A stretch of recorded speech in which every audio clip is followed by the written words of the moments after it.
Everybody doing tonight, ladies and gentlemen? We got a show tonight on a. How's everybody doing, man? We have a nice one tonight. So we're gonna talk with them NFL news, and then we'll talk about the Bills Texans game, and then we'll move along, ladies and gentlemen, on a Thursday. All right.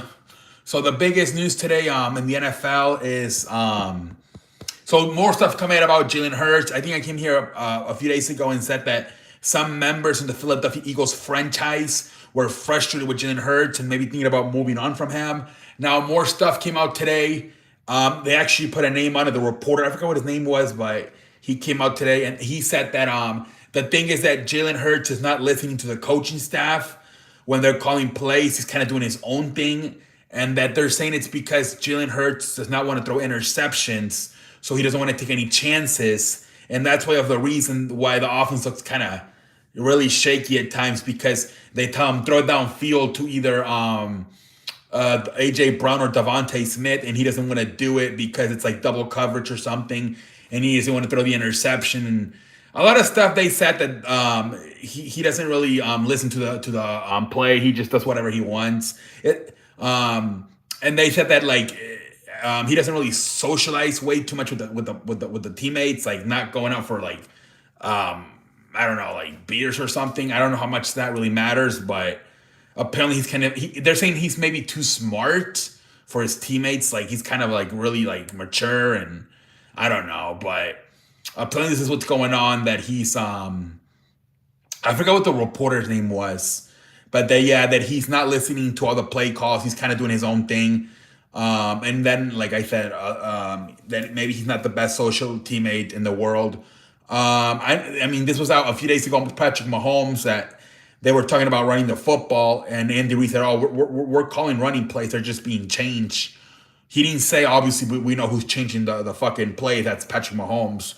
So I mean, these quarterbacks, man, they win Super Bowls and they kind of, I don't know, they kind of just start doing their own thing. It's kind of backfiring for both of them. I feel like both the Chiefs and the Eagles offensively could be a lot better this year. Maybe if they were listening to the coaches and actually run the play that's being called, maybe they would be better, man. But something to keep an eye on. The Eagles are still having a good year. Chiefs are having a shaky year, but this could be a reason why. What else? Something else came out. I think everybody's grading Fernando Mendoza as the best quarterback in the NCAA right now. People project him to go number one overall. So we'll see what happens. Colin Cowherd, man, I don't know why he's so obsessed with Andrew Luck. He's calling Sam Darnold like a poor man version of Andrew Luck, and now he's calling Fernando Mendoza a better version of Andrew Luck. I don't know why he keeps comparing everybody to that guy. That guy's been retired for a few years now, but I don't know why he keeps doing that. I think he does the same thing with Justin Herbert. I don't know why the hell he keeps doing that. But anyways, let's talk about this game tonight, man, between the Texans and the Bills. Holy free holies, what a game, man. I think Texans had like, 7 sacks. That defense, I think they had three turnovers, 2 interceptions, 1 fumble. They were unbelievable. If you really look at this game, they only kind of gave up 12, 13 points. The defense did. That other one was a kick return. So if you look at this final score, could have been like 23-13 or something. Great performance by the Texans defense tonight. Unbelievable, man. David Mills did what he had to, but this was unbelievable, man. And you look at these games, and I'm starting to see something where, like, a lot of teams want to hire a defensive minded coach, and they go out and hire like Bill Belichick, Pete Carroll. And to me, I kind of feel like it works more nowadays when you hire that former player, like what the Patriots have done with Mike Vrabel, or the Texans with DeMeco Ryans, guys that were in the league not too long ago, maybe 10 years ago. I don't know. I feel like that might have to be the new way, because I mean you're seeing it with offensive minded coaches, how they keep getting younger, right? Kyle Shanahan, Sean McVay, Kevin O'Connell, right? So you might have to go the same way with a lot of those guys are former quarterbacks, right? And so you might have to go the same route with the defensive minded coaches. You might have to start hiring former players like Mike Vrabel and D'Amico Ryans, it seems to work better like this, honestly. Now I know it backfired for some teams, like the Raiders with Antonio Pierce, but it's really working really well for both Houston and New England. So I don't know. I feel like this might be the best way to go about, just like you're getting young with offensive minded coaches. I think I start getting younger also with defensive minded coaches and looking maybe for former players. You got Deion Sanders. I don't know if he has been doing that good lately, but another former defensive player now coaching. So I don't know. I just look at what the Patriots are doing with Mike Vrabel, and I look what the Texans are doing with D'Amico Ryans. I'm like, man, this might be the way you have to go now with when it comes to hiring a defensive minded coach, hiring a former player.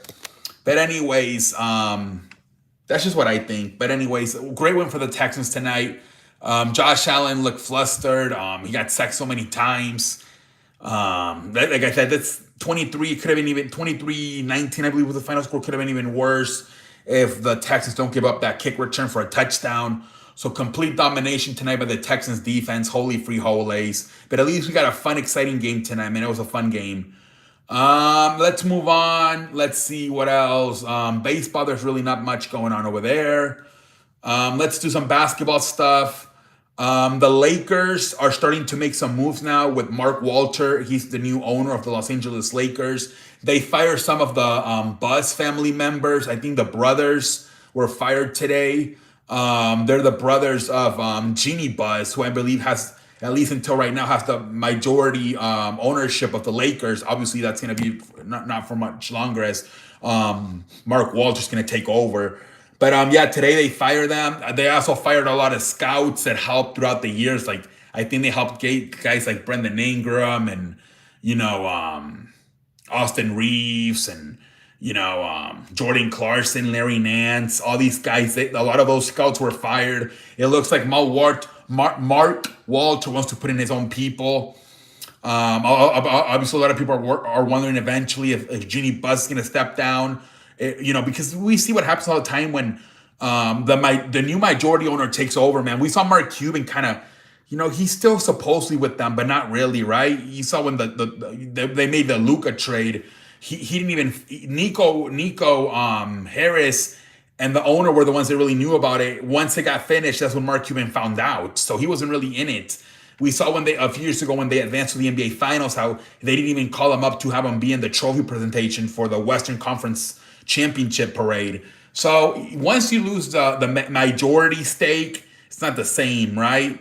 Vince McMahon in WWE, I think he's almost like 15% of it. The guy doesn't really do much with the company. Nothing, right? I mean, it's been like what, a year, or even more since last time we've seen Vince McMahon in WWE. So once you lose that majority stake, it's kind of over. So you got to wonder eventually Mark Walt's going to completely take over this thing. And Jeannie Buss is maybe going to get pushed over to the corner. What's going to happen with the manager, Rob Pelinka? Is Mark Waltz going to want to bring in his own general manager? Who knows what the hell's going to happen, man? But interesting, the Lakers are starting to make some moves now as Mark Walter is slowly taking over the Los Angeles Lakers. What else? Let me tell you something. Today, Maxey had 54 points in a win over the Milwaukee Bucks. The Milwaukee Bucks are missing Giannis Antetokounmpo right now. So great game for Tyrese Maxey, man. 54 points. I believe that was a career high tonight for Tyrese Maxey. Great job for him in that win in overtime. And then I think the final one for basketball is another injury this time. Sabonis from Sacramento is going to be out for a few weeks with a leg injury, a meniscus tear, if I'm not mistaken. So another damn injury. You have a lot of injuries in damn basketball. Holy free holidays. Giannis, Wembanyama, Sabonis. So many damn injuries. At least we got LeBron James and Paul George back. But man, all these damn injuries. Holy free holidays, man. And I think that's it for basketball for the main stuff. Those are basically the biggest stories tonight in basketball. Wrestling, I think there's only a few. But apparently Triple H was planning to do an all John Cena show for that final show, December 13th, Saturday night's main event. He wanted to do like a tribute show and then have John Cena, maybe the last 30, 15 minutes of the show have his match. But apparently John Cena said it's not a good idea. Either people are gonna say like they're gonna critique it, you know, he didn't think it was a good idea. So instead, I guess they're gonna do NXT versus WWE matches. Apparently that was John Cena's idea, and Triple H said, "Hey, it's your final show. We'll do whatever you want." So they're going that route instead. So I don't know how many matches. Probably only like maybe 5 matches. Probably my guess. I don't know if they're gonna how these typically the Saturday Night Main Event shows are not really that long, but because I'm guessing they're gonna let John Cena do a retirement speech, it might be a little bit longer than normal Saturday Night Main Event shows are. We'll see. But Triple H was trying to do more of a tribute show for John Cena and then only have one match. But John Cena said, "No, let's not do." He didn't want to do that. So we'll see how this show goes, man. And then the final one is AJ Lee met a fan at the airport, and I think they took a picture and everything. And apparently the fan used AI to make it look like they hugged and kissed, and then posted it on social media. AJ Lee is not very happy with this. She is asking the fan to please delete the picture. This is terrible, obviously, because the woman is married, man. You know, this is terrible. Obviously, I believe, CM Punk is smart enough to know that it's AI generated, but Jesus Christ, man, it's unbelievable, man. So yeah, Jesus Christ. So yeah, that's been a big story going on lately that AJ Lee took a picture with a fan, and the fan made it look from AI generated like they hugged and kissed. Holy free holies, man. But I think that's it. Let me think. I think I covered everything in the world of sports today on a Thursday night, ladies and gentlemen. I believe I did. All right, I'll be back tomorrow. Holla at your boy.